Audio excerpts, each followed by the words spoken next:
रात्रीच्या चावट कथा चॅनेलला सबस्क्राईब करा आणि बेल आयकॉनला क्लिक करा. जिजा साळीचं वासनेने भरलेलं प्रेम. आज मी तुम्हा सर्वांसोबत जी कहाणी शेअर करायला जात आहे त्यातून फक्त हेच निदान होतं की पुरुष आणि स्त्रीमध्ये फक्त एकच नातं होऊ शकतं आणि ते तुम्हा सर्वांना माहीतही असेल. ही गोष्ट 3 वर्षापूर्वीची आहे, जेव्हा शिवांगी फक्त 20 वर्षाची होती. त्यावेळेस तिची ताई प्रेग्नंट होती, त्यामुळे तिच्या देखभालीसाठी शिवांगी तिच्या घरी गेली होती. ती ताईच्या सोबत तिच्याच रूममध्ये झोपायची. त्यांच्या परिवारात 3च लोक आहेत, तिची ताई, ताईची सासू आणि तिचे जिजा. तिच्या ताईला 9वा महिना सुरू होता. एक दिवस जेव्हा वेदना सुरू झाल्या तेव्हा जिजा आणि ताईची सासू तिला दवाखान्यात घेऊन गेले आणि शिवांगी घराची देखरेख करण्यासाठी थांबली. घरचे सारे काम आटोपून तिने विचार केला की चला आता आंघोळ करू, कारण की आता घरी कोणीच नव्हतं. म्हणून तिने तिचे पूर्ण कपडे काढले आणि नागडीच बाथरूममध्ये आंघोळीला गेली. बाथरूममध्ये येऊन ती तिथल्या आरशात स्वतःचं शरीराचं रूप निहाळायला लागली. तिने पाहिले की तिचे खाली केस फार वाढले होते. तिने विचार केला की चला आज घरी कोणीच नाही आहे तर पुचीवरचे केस साफ करून घेऊ. केस साफ केल्यानंतर तिने चांगल्या तऱ्हेने आंघोळ केली आणि आंघोळ केल्यानंतर नागडीच हॉलमध्ये आली. जशी ती बाहेर आली तसं रूममध्ये जिजांना पाहून ती चपापली आणि तिला माहितीच नव्हतं की केव्हा जिजा दवाखान्यातून वापस आले. त्यांची नजर जशी तिच्यावर पडली तसं ते तिला वरून खालपर्यंत निहाळायला लागले आणि ती एकदम स्तब्ध उभी राहिली. सगळं काही एवढं अचानक झालं की तिला आठवणच राहिली नाही की ती पूर्णपणे नागडी आहे. जसं ती भानावर आली की ती पूर्णपणे नागडी आहे आणि जिजा तिला नागडे बघत आहेत. तशी ती वापस बाथरूममध्ये पळाली. बाथरूममध्ये जाऊन ती जिजांना म्हणाली, सॉरी जिजा, मला माहीत नव्हतं की तुम्ही केव्हा आलात. प्लीज माझे कपडे द्या ना. जिजा म्हणाले, मला सॉरी म्हणायची काय गरज आहे, माझं नशीबच उघडलं आज तर. ती, प्लीज द्या ना माझे कपडे जिजा. जिजा, शिवांगी हे घे ना तुझे कपडे. जसे तिने दरवाजा उघडला तसे ते जबरदस्तीने बाथरूममध्ये आले. ती त्यांना पाहून एकदमच चपापली, कारण ते पूर्ण नागडे होते आणि त्यांचा लंड एकदम उभा होता आणि झटके घेत होता. त्यांना ह्या स्थितीमध्ये पाहून तिला हसायला आलं. तेव्हा त्यांनी तिला मागून पकडलं. ती थोडीशी वासनामय व्हायला लागली होती, पण तरी म्हणाली ती, प्लीज सोडा ना मला, हे बरोबर नाही. जिजा, ह्यात चूक काय आहे आणि साडीवर तर माझा हक्क बनतोच ना. ती, प्लीज असं नका करू, कोणी बघेल तर प्रॉब्लेम होईल. जिजा, घरी तर कोणीच नाही, आपण फक्त दोघेच आहोत. ती, कोणी पाहिलं तर. जिजा, ह्या संधीचा फायदा उठव शिवांगी आणि प्रेम कर. तिचे जिजा तर केव्हापासून त्यांच्या लाडक्या साळीला शोधण्याच्या संधीमध्ये होते. आज जाऊन त्यांना ती संधी मिळाली. प्लीज नाही म्हणू नकोस.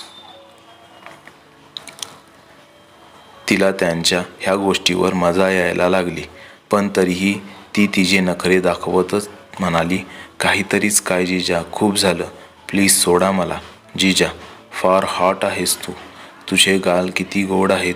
प्लीज शिवांगी, एक वेळ मला शोधू दे, तुला पण मजा येईल. प्लीज समजून घे, किती दिवस झालेत, तुझी ताई तर जाऊ नाही देत. प्लीज या स्थितीत एक तरी वेळ जाऊ दे, त्याच्यानंतर मी तुला त्रास देणार नाही आणि कोणालाच माहीतही होणार नाही.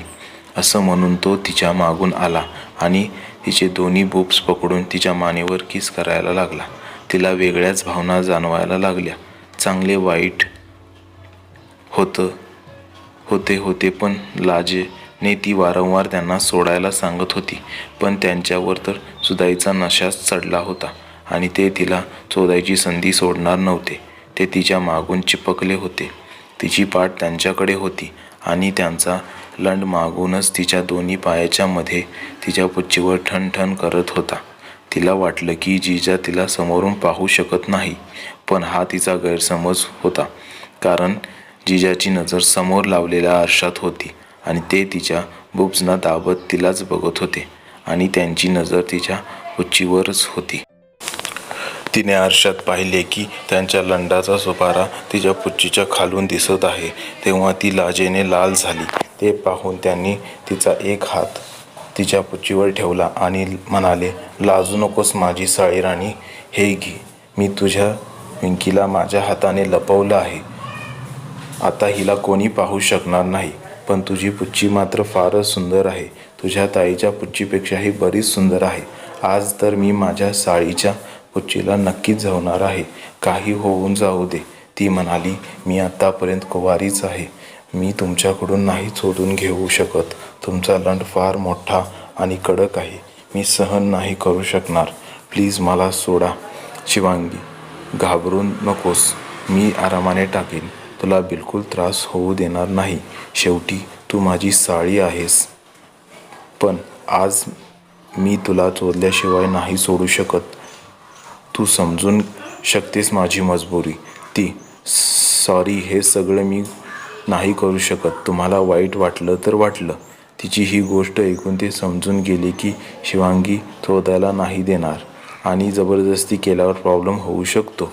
हा विचार करून ते म्हणाले, शिवांगी, तू जर जावयाला तयार नाही आहेस तर मी जबरदस्ती करणार नाही.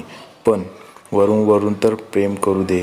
ती म्हणाली, वरून म्हणजे जिजा. म्हणजे मला तुझे बुब्स दाबू दे आणि तू माझ्या लंडाला किस कर. ती, वचन द्या की जर तुम्हाला हे सगळे करायला देईल तर तुम्ही माझ्या पुच्चीत लंड टाकणार नाही. जिजा, वचन. मी तुझ्या पुच्चीमध्ये नाही टाकणार. नाही करेन तुला जबरदस्ती. मग काही होऊन जाऊ दे. घरी कोणीच नव्हतं. तेव्हा ती विचार करायला लागली. एवढा विचार करून जर ती चोदण्यापासून वाचू शकते तर काही नाही होत. शेवटी जिजा आणि साळीमध्ये तर एवढं चालतंच आणि कोणाला माहीतही होणार नाही आणि तीही काही मजा घेऊ शकेल. तरीही असे पाहिले तर तिला ही गोष्ट सेक्स करायची मजा घ्यायची होती. पण पहिलीच वेळ असल्याने ती होणाऱ्या वेदनेला घाबरत होती. हा विचार करून ती म्हणाली, ठीक आहे, पण तुम्ही मला चोदणार नाही. फक्त वरून प्रेम कराल. जिजा, खुश होऊन, ही झाली ना माझ्या साळीची गोष्ट. वचन देतो, जेव्हापर्यंत तू स्वतःहून म्हणणार नाहीस तोपर्यंत मी तुला चोदणार नाही. ती, मी तुमच्याकडून चोदण्यासाठी नाही बोलू शकत. ते तुम्ही विसरून जा की मी स्वतःहून तुम्हाला चोदण्यासाठी म्हणेल. जिजा, चला, तुझी गोष्ट मांडली. पण बाकी सर्व करायला तू मला थांबवू नकोस. ती, ठीक आहे, तुम्हाला जे करायचे आहे ते करा. ते शब्द तिच्या तोंडून ऐकून जिजांनी तिला त्यांच्याकडे वळवलं आणि तिला वरून खालपर्यंत न्याहाळलं. त्यांनी त्याची नजर वारंवार तिच्या पुच्चीवर थांबत होती. त्यांनी मला त्यांच्या बहुपाशात घेतलं आणि मला चुंबन करायला लागले. तिचे बुब्स त्यांच्या छातीशी होते. आता ते दोघे एकमेकांचे चुंबन करायला लागले. मग त्यांनी आपला एक हात तिच्या पुच्चीवर ठेवला आणि म्हणाले, साळीजी, तू माझा लंड तरी पकड. तिने त्यांना बघितलं आणि मग प्रेमाने त्यांच्या लवड्याला पकडलं आणि कुरवाळायला लागली. ते सुद्धा तिच्या पुच्चीला कुरवाळत होते. जिजा, शिवांगी, एक गोष्ट विचारू? ती, बोला ना जिजा. जिजा, माझ्या साळीने आज आपल्या पुच्चीवरचे केस साफ केले आहेत ना? ती, हो, मी आजच माझे केस काढलेत. ते अजून कोणासाठी नाही तर मी माझ्या लाडक्या जिजांसाठी. जिजा, पण तू तर मला चोदायला नाही देत आहेस ना? ती, अजून तुम्ही प्रॉमिस केले आहे ना, आतमध्ये नाही टाकणार. तर आपलं प्रॉमिस तोडू नका, समजलं? लागले मग तिचे बुब्स दाबायला. एका हाताने त्यांनी तिची पुच्ची घासली. काही वेळाने त्यांनी तिला फरशीवर खाली बसवलं आणि आपला लंड तिच्या ओठांवर ठेवला आणि म्हणाले, याला चुंबन कर ना. तेव्हा ती त्यांचा लंड हातात पकडून चुंबन करायला लागली. ते पुटपुटत होते, शिवांगी, तू किती छान आहेस. आणखी कर ना प्लीज. साळीजी, लंडाला चूस ना तुझ्या जिजाच्या. असं म्हणून त्यांनी त्यांचा लंड तिच्या तोंडात टाकला. तो 5 मिनिटांपर्यंत चोखत होती. जिजा, शिवांगी, तू किती मस्त चुसतेस ग. याच्या आधी कधी चुसली आहेस का? ती, तुम्ही फार शरारती आहात. पहिल्यांदा मी कोणाचा तरी रणलंड पाहिला आहे, तर मी कसं काय चुसू शकते जिजा? मग तर कुणी तुझी पुच्ची पण चाटली नसेल. चला, आज मी माझ्या लाडक्या साळीच्या गोऱ्या गुलाबी पुच्चीला चाटण्याचा शुभारंभ करतो. असं म्हणून जिजाने तिला कुशीत उचललं आणि लेटवलं. त्यांनी तिचे पाय खोलले आणि आपलं तोंड तिच्या पुच्चीवर ठेवला. मी म्हटलं, हे काय करताय तुम्ही? घाणेरडे आहे, प्लीज असं करू नका. पण जिजा कुठे थांबणार होते. त्यांनी तर तिच्या पुच्चीवर चुंबनाची झडी लावली होती. कधी ते तिच्या पुच्चीला चाटत होते, तर कधी त्यावर ओठ.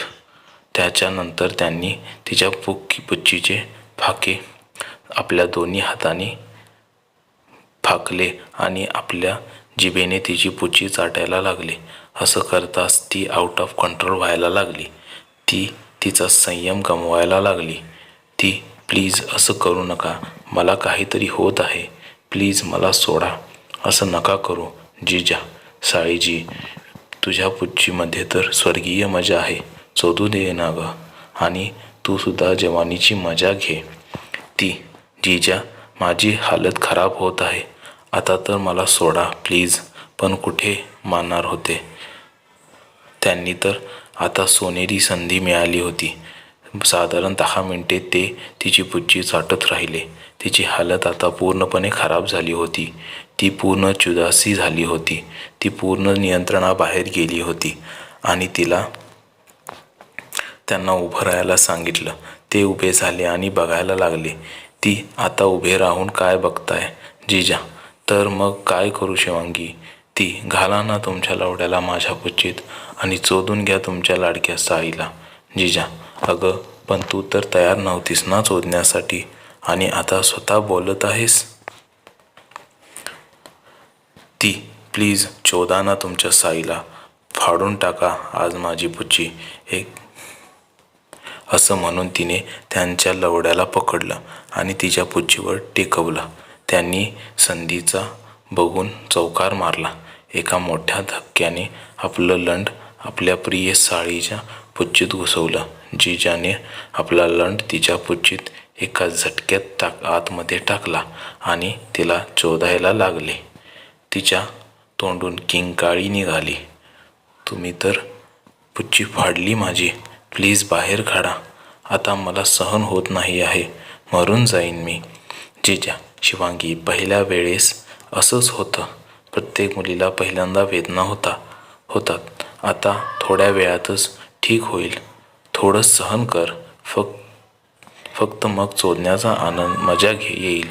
ती, हो जिजा, आता तर माझी पुच्ची तुमच्यासाठीच आहे. जेव्हा मर्जी होईल तेव्हा मला चोदत जा जिजा. शिवांगी, आज परत मला चोदायला देशील ना? ती, हो माझे प्रिय जिजा, आज तर पूर्ण रात्र मी तुमच्याकडून चुदवून घेईन.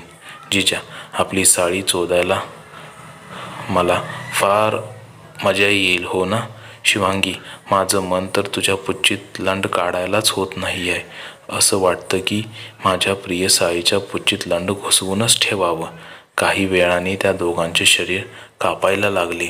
जिजाने पूर्ण ताकदीने लंडाचा शेवटचा धक्का तिच्या पुच्चीवर हाणला आणि तिच्या पुच्चीत त्यांचा लंड पिचकारी मारायला लागला. तिचीही पुच्ची पाणी सोडायला लागली. तर अशी होती जिजासोबत झालेली शिवांगीची पहिलीच चुदाई.